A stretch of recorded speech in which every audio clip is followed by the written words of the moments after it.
kebakaran Stasiun 77 Pertamina. Detik-detik kebakaran booster minyak KM77 Banyuasin diduga tersambar petir.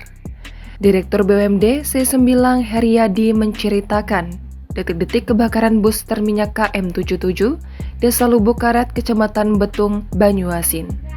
Saat kejadian, Heriadi kebetulan melintas saat terjadinya kebakaran di booster KM77 Desa Lubuk Karet, Kecamatan Betung, Banyuasin. Heriadi menceritakan kejadian bermula usai terdengar suara petir, tiba-tiba muncul asap tebal dan semua kendaraan berhenti. Terlebih mengetahui bila booster minyak mengalami kebakaran. Aku memutuskan untuk terus jalankan mobil sambil merekam kejadian. Ternyata apinya sangat besar dan saat lewat juga banyak yang teriak nanti meledak, katanya pada Minggu 16 April. Melihat api yang membesar membuat kendaraan tidak berani melintas Jalintim. Semua kendaraan berhenti cukup jauh dari lokasi booster KM77 yang sedang terbakar. Setelah berhasil melintas, Heriadi langsung tancap gas untuk pulang ke rumah. Terlebih saat itu kondisi cuaca sedang hujan. Namun saat di jalan sempat berpapasan dengan mobil pemadam kebakaran.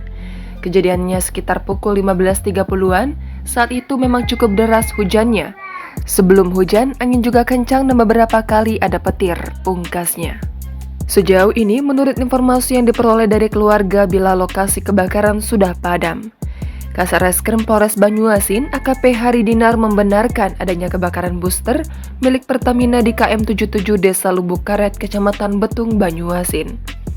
Informasi awal kebakaran terjadi karena terkena sambaran petir. Tetapi kami belum bisa memastikan karena kami juga masih menuju ke lokasi kejadian, ujar Hari. Menurut Hari, pihaknya sedang berkoordinasi dengan pihak Pertamina untuk penanggulangan.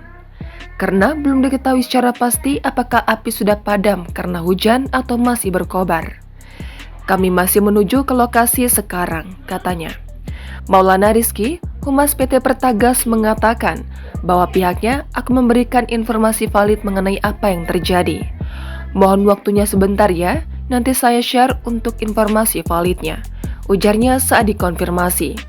Lebih lanjut, Maulana memberikan tanggapan bahwa untuk saat ini, api membakar lokasi tersebut sudah dapat dipadamkan.